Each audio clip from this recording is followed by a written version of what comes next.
Conference रखे हैं, इस प्रेस कॉन्फ्रेंस का उद्देश्य क्या है? मेरा उद्देश्य ये है कि आज चुनावी सभा का आखिरी दिन है। 5 बजे शाम तक ये चुनावी सभा ख़त्म हो जाएगा। हम ये जनता से अपील करना चाहते हैं कि आज तक जो भी मेहनत हुआ, आप सभी लोगों के साथ मिलजुल कर के उठना बैठना हुआ। हमारे हर चीज़ पे आप लोगों ने ध्यान दिया, हमको इतना आगे बढ़ाया। हम आप सभी से ये निवेदन करते हैं कि बहुत सारे लोग गलत सलत बात कर रहे हैं कि कभी कुछ बोलते हैं, कभी कुछ बोलते हैं। बहुत सारे जगह ये अफवाह उड़ाया जा रहा है कि हम बैठ गए, जबकि सबसे ज़्यादा मेहनत हम कर रहे हैं।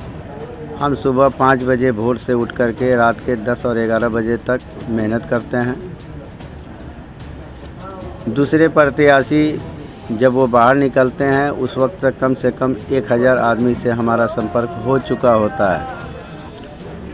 इसलिए किसी के भड़कावे में आने की ज़रूरत नहीं है, क्योंकि विरोधियों को ये लगने लगा है कि रोला छाप कौनैन अहमद का सीट निकल चुका है।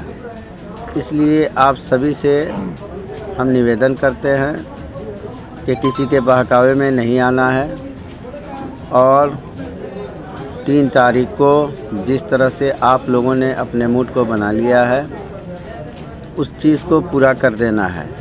क्योंकि हम बहुत बार ये बोल चुके हैं कि राजद से गलती तो हुई है, क्योंकि वो गलत जगह टिकट दे दिया। लेकिन कोई बात नहीं, अगर पब्लिक हमें अपना ली है तो ये राजद को भी सोच लेना चाहिए कि राजद के असली चेहरा हम हैं। आखिर समय बहुत कम बचा है, कैसे गोलबंद कर पाएंगे वोटों को, लोगों को? देखिए, चेहरा मानी रखता है। यहाँ पे चेहरा जो है सिर्फ़ और सिर्फ हम हैं। यहाँ पे कोई और हो ही नहीं सकता है। तो गोलबंद तो लोग ना होते हैं, तो ऑलरेडी लोग गोलबंद हो चुके हैं। जिस तरह से आप यहाँ पे सवाल और जवाब कर रहे हैं, देखिए यहाँ पे लोग गोलबंद हैं। यही पहचान है कि पूरे विधानसभा में लोग गोलबंद हो चुके हैं। ये हेना साहब का भी दौरा हो रहा है यहाँ पे, क्या इससे आपके मतदाताओं पर असर पड़ेगा? ज़र्रा बराबर भी नहीं। क्या लग रहा है, यहाँ तो बड़ी बड़ी पार्टियां हैं आपके विधानसभा क्षेत्र में, अपने आप को निर्दलीय आप कहाँ देखते हैं? आपने पार्टी का जिक्र किया, तो पार्टी सबसे बड़ी पार्टी तो पब्लिक होती है। इसलिए पब्लिक जब नाराज़ हो जाए तो पार्टी का कोई महत्व नहीं रहता। मुख्य एजेंडा क्या होगा? सड़क, बिजली, पानी और नाली को छोड़ करके मुख्य एजेंडा क्या होगा? मुख्य एजेंडा हमारा होगा रोज़गार, लघु उद्योग। 42 पंचायत में हमें जहाँ जैसी ज़रूरत पड़ेगी हम उस तरह से उस पर मेहनत करके हम अपने जनता को ज़्यादा से ज़्यादा रोज़गार मुहैया कराने की कोशिश करेंगे। उसके बाद यहाँ महिला कॉलेज नहीं है, हमारी कोशिश होगी कि तीनों प्रखंड के अंदर महिला कॉलेज हो, जिसके वजह से हमारी बच्चियाँ, हमारी माँ बहन जो भी हैं पढ़ना चाहती हैं उनको पढ़ने में आसानी हो। आप राजद के आप काफ़ी पुराने दिनों से एक सिपाही रहे हैं, काफ़ी दिनों तक राजद में जुड़े रहे हैं आप। लेकिन सिवान में पूरा 8 विधानसभा है। 8 विधानसभा में देखा जाए तो जो साहबुद्दीन साहब के फैमिली के लोग हैं वो सिर्फ रघुनाथपुर और गोरियाकोट विधानसभा में जनसंपर्क कर रहे हैं। आखिर ऐसा क्यों? क्या कोई साजिश के तौर पे यहाँ पे लोगों को गुमराह किया जा रहा है? देखिए, गुमराह नहीं कहा जाए कि क्या गुमराह कोई करेगा। सच्चाई ये है कि जब पार्टी से गलती हो जाती है तो पार्टी कहीं ना कहीं कोशिश करता है कि हम लोगों को ये समझाएं कि गलती तो हमसे हो गई है। लेकिन आजकल की जो जनता है वो समझदार है, पढ़ी लिखी जनता है, वो फ़ैसला अपना खुद लेना जानती है और हमें उम्मीद है कि वो सही फ़ैसला ले चुकी है। अब निर्दलीय प्रत्याशी भी महागठबंधन के साथ समर्थन दे रहे हैं, क्या इससे आपके वोट पे फर्क पड़ेगा? जैसे कि सवाल रामायण चौधरी नहीं, ये तो हमारे लिए एक बहुत बढ़िया मतलब काम हो गया कि पार्टी ये सोची कि रामायण चौधरी को बैठालने के बाद कौनैन अहमद को बैठालना आसान हो जाएगा, लेकिन हुआ ऐसा कि उनको बैठाल तो दिया गया, लेकिन सारे जो वोटर थे, जो कार्यकर्ता थे, वो तकरीबन आज हमारे साथ हैं। देखिए, बहुत पहले से आप राष्ट्रीय जनता दल के सेवक थे और टिकट ना मिलने की वजह से आप निर्दलीय चुनाव लड़ने का फैसला लिए। अगर यहाँ की जनता आपको विधानसभा भेजने का काम करेगी तो क्या जीतने के बाद आप निर्दलीय ही रहेंगे या फिर किसी अन्य पार्टी में जाएंगे? देखिए, हम आपको ये बतलाना चाहते हैं कि हम राजद के चेहरा हैं। ये सच्चाई है कि राजद के हम चेहरा हैं। तो पहली बात, जब वो हमें नहीं अपनाएंगे तो मेरी जनता है, जनता से हम मिलेंगे, जनता से मिल बैठ कर के बात करेंगे और जनता जैसा फैसला लेगी वैसा ही काम करेंगे। आखिर आप निर्दलीय तो नॉमिनेशन कर लिए हैं, लेकिन बिहार में कई मरतबा देखा गया शादी हो तो जाति देखकर किया जाता है और वोटिंग भी जाति देखकर किया जाता है। तो निर्दलीय था क्यों नहीं? हर समुदाय को आप ये अपील करते हैं। आप कहते हैं जीतूंगा तो फिर मैं राजद में ही जाऊंगा, तो फिर यहाँ पर समीकरण में बंट जाता है। तो फिर समीकरण के हिसाब से कहाँ आप अपने आप को देखते हैं समीकरण में? देखिए, सच्चाई ये है कि जो राजद की बात कर रहे हैं, तो राजद जो है A to Z पे कोशिश कर रही है 2020 में।